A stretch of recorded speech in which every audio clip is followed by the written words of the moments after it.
जो आस्था चैनल के माध्यम से एक परिवार में कंस जैसा द्रोही राक्षस भी है, असुर भी है, तो देवकी जैसी बहन भी है। शिव महापुराण की कथा कहती है कि परिवार के भीतर ये जरूरी नहीं कि सभी धर्मात्मा निकल जाएंगे। परिवार के भीतर ये जरूरी नहीं कि सब पुण्यात्मा निकल जाएंगे। एक बड़े से बड़ा ज्योतिष आचार्य भी होता है ना, विद्वान, अगर कोई बहुत विद्वान भी है कि वो ज्योतिषी भी करता है, सब कुछ करता है, पूजन भी करे, पाठ भी करे, स्मरण भी करे, या भागवत भी बाचे, या शिव पुराण भी बाचे, या रामायण भी करे, या गीता भी करे, तो ये जरूरी नहीं है कि उसके बच्चे भी यही करें।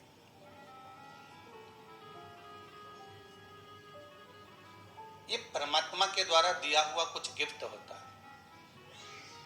ये भगवान के द्वारा दिया गया हुआ कोई सौगात होती है जो जीव को प्राप्त होती है,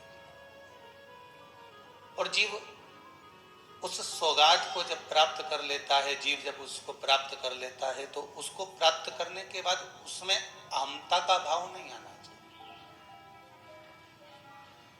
हम बीच बीच में कथा में कहते रहते हैं कि कथा करवाने वाला विश्ववणिया परिवार या सारस्वत परिवार नहीं है। ये तो भोलेनाथ कथा करवा रहे हैं, इनको निमित्त बनाया। कथा वाचने वाले भी पंडित प्रदीप मिश्रा नहीं, कथा वाचने वाला भी मेरा विश्वनाथ, मेरा शंभू है, और कथा सुनने वाले भी आप कुछ भी नहीं, शिव ही सुन रहा है, शंकर श्रवण। अपने को केवल एक निमित्त मानिए कि हम एक निमित्त हैं। राम जी को लंका जाने के लिए सेतु निमित्त था, परमात्मा को पाने के लिए शिव महापुराण एक निमित्त है।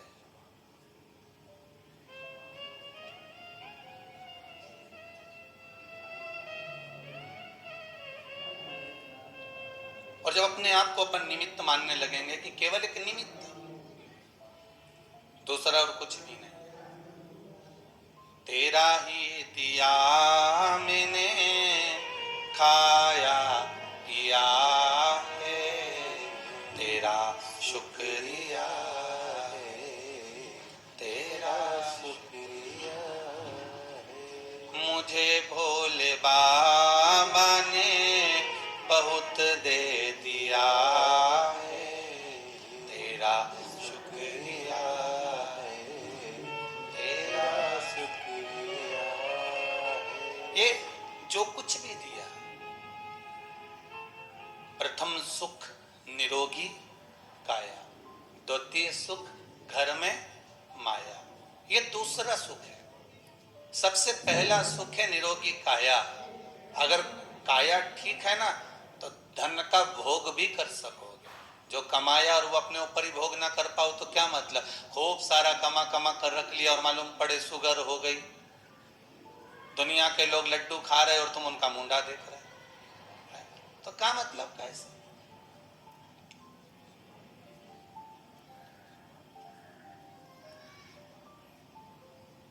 शरीर में सुख नहीं होगा तो धन का भोग कैसे करोगे।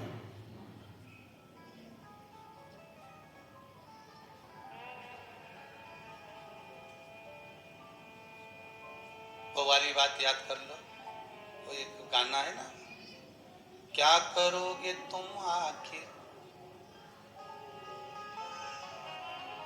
कब्र के नाम मत लो यहाँ तो गाना थोड़ा वो शुगर वालों के लिए ना, क्या करोगे तुम आखिर होटल पे मेरी आकर, थोड़ी देर जलेबी देखोगे और चले, इससे ज्यादा कुछ नहीं होने वाला। हमारा शरीर में अगर सुख होगा, काया अगर मालूम पड़े काया ही ठीक ना हो, तो फिर वो धन का भोग क्या है।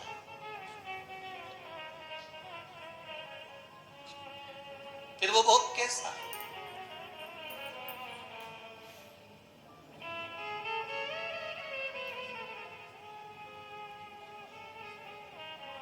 कैंसर के हॉस्पिटल में अटैची भर भर कर धन लेकर लोग खड़े रहते हैं, साहब पिता को बचा लो, बहन को बचा लो, भाई को बचा लो, कुटुंब को बचा लो, इसको बचा लो, उसको बचा लो।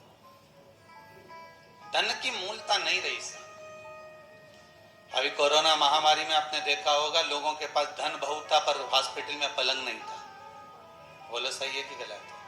फोन लगा लगा कर लोग बोल रहे थे कि साहब वो पलंग मिल जाए तो देख लीजिए, साहब व्यवस्था कर दीजिए, थोड़ा सा वो ऑक्सीजन का सिलेंडर मिल जाए तो देख लीजिए, थोड़ी सी व्यवस्था करवा दीजिए, थोड़ी व्यवस्था देख लीजिए।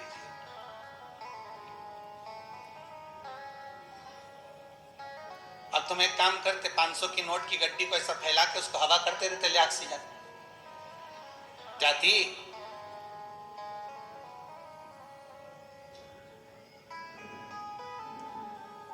धन की मूलता क्या है? अगर भगवान के दरवाजे पर जाना तो सबसे पहले जाकर इतना सा जरूर कहना कि बाबा ऐसी कृपा करना कि सबसे पहले मेरा शरीर अच्छा करना, काया ठीक हो। छोटा सा पर्चा है।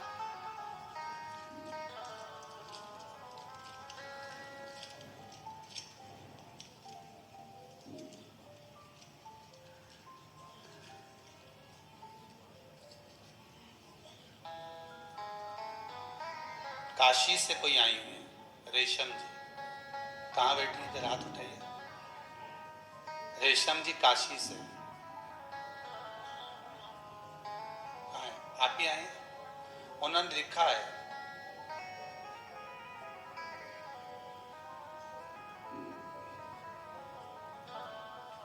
माइक दीजिएगा जरा। पर्चा बहुत छोटा है पर तो आपसे भी छोटा एक पर्चा हो रहा है, पर भाव बहुत बढ़िया है, भाव शुद्ध लिखा है। आप लिखे हैं गुरुजी,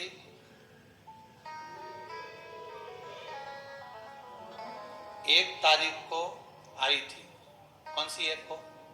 अगले को, एक इसी महीने में। ये इसी महीने की 1 तारीख को आई थी। क्या तब हो गए, क्या प्रॉब्लम थी? गुरुदेव आपके चरणों में बारंबार प्रणाम। श्री शिवाय नमस्तुभ्यम। श्री शिवाय नमस्तुभ्यम। लड़की की तबीयत नहीं ठीक थी गुरुजी, तो 1 तारीख को आए थे।